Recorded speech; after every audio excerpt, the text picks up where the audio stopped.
स्वागत आप सभी का हमारे YouTube channel stetho study point में, जिसके अंदर हम लेकर आते हैं एनएम से रिलेटेड टॉपिक्स एंड एक्सप्लेनेशन।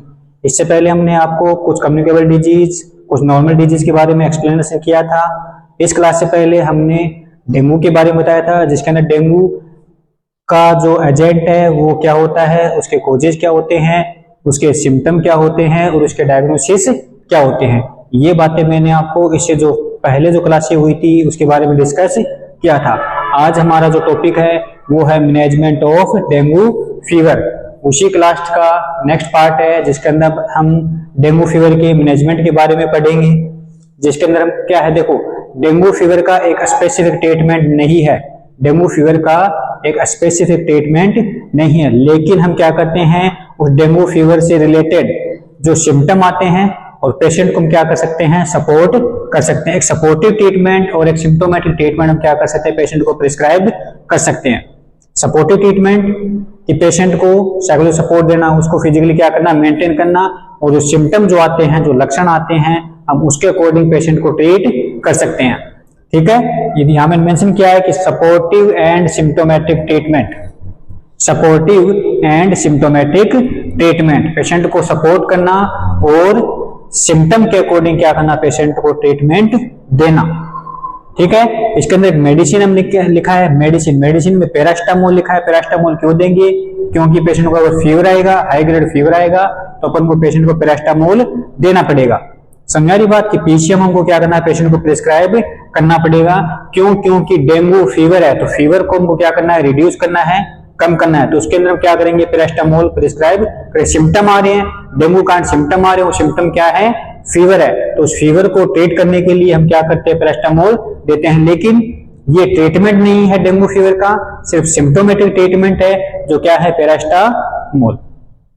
उसके बाद मैंने लिखा है इंजेक्शन सेफ्ट्रियाजोन। एक मैंने इंजेक्शन क्या लिखा है, इंजेक्शन सेफ्ट्रियाजोन। ये एक एंटीबायोटिक है, एक एंटीबायोटिक है। तो जो डेंगू का जो वायरस है, जो मैंने आपको फर्स्ट क्लास में बताया था, उस डेंगू के वायरस के फंक्शन को थोड़ा इनहिबिट करने के लिए और फीवर को थोड़ा नॉर्मल करने के लिए हम एक नॉर्मल तरीके से एक सेफ्ट्रियाजोन इंजेक्शन आता है, वो हम पेशेंट को दे सकते हैं। ठीक है, सिम्टोमेटिक ट्रीटमेंट है, पेशेंट को फीवर आ रहा है, तो नॉर्मल वे में हम क्या कर सकते हैं, सेफ्ट्रियाजोन इंजेक्शन हम उसको प्रिस्क्राइब कर सकते हैं। इलाज नहीं है, सिम्टोमेटिक ट्रीटमेंट है, जिसके अंदर अपन क्या करते हैं, पैरास्टामोल और एक नॉर्मल तरीके से मैंने इंजेक्शन लिखा है जिसका नाम है सेफ्ट्रियाजोन। ये इंजेक्शन हम पेशेंट को प्रिस्क्राइब कर सकते हैं। पेशेंट को ये इंजेक्शन ना तो कॉन्ट्राइंडिकेशन है और ना ही पेशेंट को कोई साइड इफेक्ट दिखाता है। वो इंजेक्शन हम किसी भी डेंगू फीवर को नहीं देंगे जो इंजेक्शन क्या हो, एनाफाइलेक्टिक रिएक्शन छोड़ता हो। जैसे मानो कि मैंने सेफ्ट्रियाजोन लिखा है, अगर पेशेंट की हिस्ट्री हो कि सेफ्ट्रियाजोन इंजेक्शन क्या है, पेशेंट के एनाफाइलेक्टिक रिएक्शन करता हो, तो ये सेफ्ट्रियाजोन इंजेक्शन हम आप प्रिस्क्राइब नहीं करेंगे। ठीक है, उसके बाद मैंने लिखा है वैक्सीन। कुछ वैक्सीन है 2025 में अभी वो मतलब चल रही है, वो वैक्सीन क्या है, डेजग वाक्सिया और टेक 003। ये वैक्सीन क्या है कि डेंगू होने से पहले, जैसे मानो आपको लगे कि अभी डेंगू का सीजन चल रहा है, तो डेंगू सीजन चलने से पहले हम क्या करेंगे, पेशेंट को ये वैक्सीन क्या कर देंगे, इंसर्ट कर देंगे। उसके बाद है transfusion. Transfusion platelets during bleeding. आप सभी जानते हो कि डेंगू फीवर के अंदर जो सीबीसी के अंदर ब्लड इन्वेस्टिगेशन के अंदर आपको देखने को मिलता है वो होता है थ्रोम्बोसाइटोपिनिया। थ्रोम्बोसाइटोपिनिया क्या होता है कि प्लेटलेट का जो लेवल है वो नॉर्मल से काउंट हो जाता है, और नॉर्मल लेवल कितना होता है प्लेटलेट का, 1.5 लाख से 4.5 लाख नॉर्मल प्लेटलेट काउंट होता है। अगर उससे अगर कम चले जाए लेवल, डॉक्टर क्या मानते हैं, डॉक्टर ये मानते हैं कि किसी भी रेंज का ऊपर जाना और किसी भी रेंज का कम आना अब नॉर्मल फाइंडिंग होता है। इसमें क्या होता है कि प्लेटलेट का लेवल अगर कम होगा, 1.5 लाख से कम होगा, तो वो उसके लिए क्या होगी, अब नॉर्मल फाइंडिंग होगी। तो प्लेटलेट का लेवल कम होगा और प्लेटलेट का लेवल कम होता है, हम उसको मेडिकल टर्म में थ्रोम्बोसाइटोपिनिया के नाम से जानते हैं। थ्रोम्बोसाइटोपिनिया क्यों बोलते हैं, क्योंकि थ्रोम्बस मतलब ब्लड का क्लॉट बनना। यहाँ पे क्या होता है कि थ्रोम्बोसाइटोपिनिया मतलब प्लेटलेट का लेवल कम होगा तो वहां पे क्लोटिंग फैक्टर नहीं बनेंगे और क्लॉट नहीं बनेगा।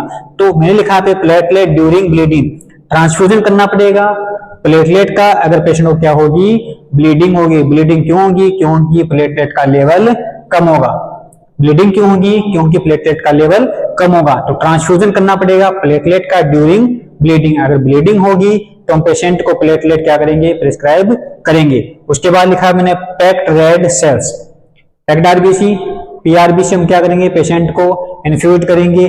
कुछ कंडीशन में क्या होता है कि जब पेशेंट को ब्लीडिंग होना स्टार्ट हो जाती है, हेमोरेजिक कंडीशन हो जाती है, उस समय पेशेंट को एनीमिया कंडीशन भी आ सकती है। उस समय पेशेंट को क्या होगा? एनीमिया की कंडीशन भी आ सकती है। तो उस समय पेशेंट को क्या करेंगे? पीआरबीसी क्या करेंगे? इंसर्ट करेंगे, मींस ट्रांसफ्यूजन करेंगे। अगर ब्लीडिंग हो गई पेशेंट को, सिम्टम के अंदर क्या हो? सीवियर ब्लीडिंग आ गई, वो इंटरनल भी हो सकती है और वो एक्सटर्नल भी हो सकती है। अगर मानो कि पेशेंट को ब्लीडिंग हुई तो पेशेंट को एनीमिया होगा, तो उस एनीमिया को प्रिवेंट करने के लिए, उसको रोकने के लिए हम क्या करते हैं? पीआरबीसी क्या करते हैं? ट्रांसफ्यूज करते हैं। ठीक है, तो सपोर्टिव सिम्टोमेटिक ट्रीटमेंट देना पड़ेगा पेशेंट को। कंफर्म इसका ट्रीटमेंट नहीं है, मेडिसिन इसको देंगे पेशेंट को, वैक्सीनेशन देंगे और ट्रांसफ्यूज करेंगे। किसका? प्लेटलेट का ड्यूरिंग ब्लीडिंग और पीआरबीसी का। उसके बाद है to maintain IV fluid specially RL, to maintain IV fluid specially RL. अगर हम क्या करते हैं कि आईवी फ्लूइड पेशेंट को प्रिस्क्राइब करते हैं और उसके अंदर स्पेशली आरएल, और आरएल में क्या होते हैं? सारे इलेक्ट्रोलाइट्स प्रेजेंट होते हैं, सोडियम पोटेशियम वगैरह सारे क्या होते हैं? उसके अंदर प्रेजेंट होते हैं। अगर आईवी फ्लूइड बढ़ेगा तो अपने बॉडी के अंदर प्लाज्मा का लेवल बढ़ेगा, प्लाज्मा का लेवल बढ़ेगा तो अपनी बॉडी के अंदर प्लेटलेट्स का लेवल भी बढ़ेगा। तो to maintain IV fluid and specially RL, IV fluid को मेंटेन करना है। उसके साथ साथ मैंने लिखा है नीचे to check urine output, urine output को चेक करना है कि कहीं क्या ना हो जाए, ओवरलोड ना हो जाए। ठीक है, तो यहां पे क्या करना? मेंटेन करके चलना है कि आरएल जो ड्रिप आती है, जो फ्लूइड आता है, वो आप किस वे में दे रहे हो, डॉक्टर ने क्या प्रिस्क्रिप्शन में लिखा है, किस तरीके से आपको देना है, वो देने के साथ साथ आपको क्या करना है? उसका यूरिन आउटपुट भी चेक करना है 24 आवर्स के अंदर। अब नॉर्मल कंडीशन नहीं आनी चाहिए, ना तो ओलिगोयूरिया होना चाहिए और ना ही पॉलीयूरिया पेशेंट को होना चाहिए। तो वो चीजें क्या करनी है? मेंटेन करनी है। तो लिखा है पे to check urine output, urine output को क्या करना है? चेक करना है। चेक क्यों करेंगे? क्योंकि लिखा है मैंने यहाँ पे to check overload of IV fluid. अगर ओवरलोड बढ़ेगा तो पल्मोनरी एडिमा पेशेंट को होगा, क्रिटिकल कंडीशन पेशेंट को क्या होगी? अराइज होगी। ठीक है, तो यहाँ पे क्या लिखा है? To check overload of IV fluid. IV fluid check कैसे करेंगे कि ओवरलोड हो चुका है?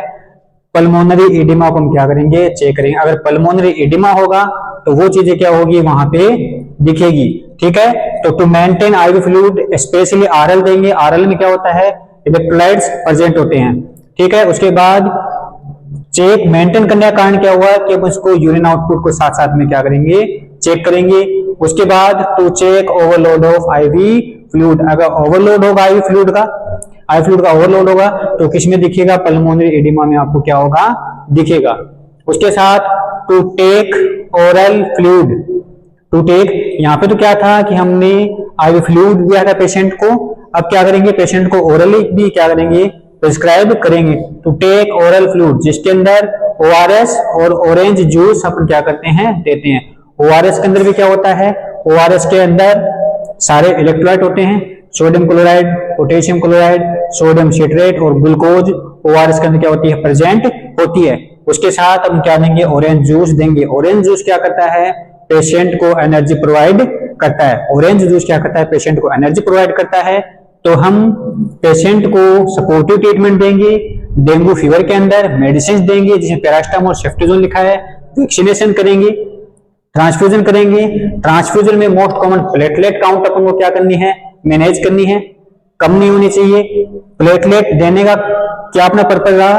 ड्यूरिंग ब्लीडिंग, अगर पेशेंट को ब्लीडिंग होगी तो उसको क्या करना है? अपन को मेंटेन करना है। उसके साथ पीआरबीसी, कुछ कंडीशन में इंटरनल और एक्सटर्नल ब्लीडिंग हो जाती है, एनीमिया हो जाता है पेशेंट को, उसको प्रिवेंट करने के लिए हम क्या करेंगे? पैक्ड आरबीसी लगाएंगे पेशेंट को। टू मेंटेन आईवी फ्लूइड, जिसके अंदर स्पेशली आरएल फ्लूइड मेंटेन करना है प्लाज्मा लेवल को इंक्रीज करने के लिए। To check overload of IV fluid, to check overload of IV fluid. IV fluid को चेक कहां करेंगे? पल्मोनरी एडिमा के अंदर। अगर पल्मोनरी एडिमा होगा पेशेंट को, इट मींस क्या है? वहां पे आईवी फ्लूइड बढ़ा है, पेशेंट को ओवरलोड हुआ है फ्लूइड का। उसके साथ to check urine output, urine output check करना है। आप क्या कर रहे हो, फ्लूइड दिए जा रहे हो पेशेंट को, लेकिन यूरिन आउटपुट जितना आपने पेशेंट को आईवी फ्लूइड दिया है उस वे में क्या हो, यूरिन आउटपुट आना चाहिए। ना तो पोलीयूरिया हो पेशेंट को, ना ही पेशेंट को ओलिगोयूरिया हो। पोलीयूरिया क्या कहलाता है, 24 आवर्स के अंदर 2000 ml से ज्यादा यूरिन चला जाए। पोलीयूरिया क्या कहलाता है कि 2000 ml से ऊपर 24 आवर्स के अंदर चला जाए यूरिन, तो आपको क्या कहलाता है, पोलीयूरिया कहलाता है। और अगर 400 से कम 24 आवर्स के अंदर यूरिन आता है तो वो क्या कहलाता है, ओलिगोयूरिया कहलाता है। ठीक है। उसके बाद टू चेक वाइटल साइन, उसके वाइटल साइन को चेक करना है। ओवरलोड होगा, ब्लड प्रेशर बढ़ेगा, नहीं बढ़ना चाहिए पेशेंट का। फ्लूइड का लेवल कम होगा, पेशेंट को हाइपोटेंशन होगा, नहीं होना चाहिए। पेशेंट की फीवर अपन को क्या करनी है, चेक करनी है। पल्स रेट पेशेंट की चेक करनी है। रेस्पिरेशन पेशेंट का कंटिन्यू क्या करना है, चेक करना है। तो टू चेक वाइटल साइन। उसके बाद to take oral fluid, orally भी चेक करना है। ओरली देने का मतलब क्या हुआ कि कहीं पेशेंट नोजिया वोमिटिंग कंटिन्यू है। नोजिया वोमिटिंग किसके कारण हो सकती है, एनीमिया होगा पेशेंट को तो नोजिया वोमिटिंग हो सकती है, और प्लेटलेट का लेवल कम होगा तो पेशेंट को नोजिया वोमिटिंग हो सकती है, जो मैंने आपको सिम्टम में लिखवाए थे। तो उसको चेक करने के लिए कि अगर पेशेंट को ओरली कुछ देते हैं उसमें पेशेंट को नोजिया वोमिटिंग होगा नहीं होगा, उसको चेक करने के लिए पेशेंट को टू टेक ओरल फ्लूइड, जिसके अंदर ओआरएस के अंदर क्या होते हैं, सारे इलेक्ट्रोलाइट प्रेजेंट होते हैं, जिसके अंदर sodium chloride, potassium chloride, sodium citrate और ग्लूकोज क्या होती है, प्रेजेंट होती है। उसके बाद ऑरेंज जूस पेशेंट की एनर्जी को मेंटेन करने के लिए ऑरेंज जूस दिया जाता है।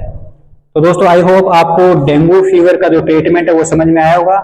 डेंगू फीवर वाला जो टॉपिक है उसके अंदर हमने आपको डेफिनेशन मींस उसके कॉजेज बताए थे, उसके सिम्टम बताए थे और उसके डायग्नोसिस हमने आपको मेंशन किए थे।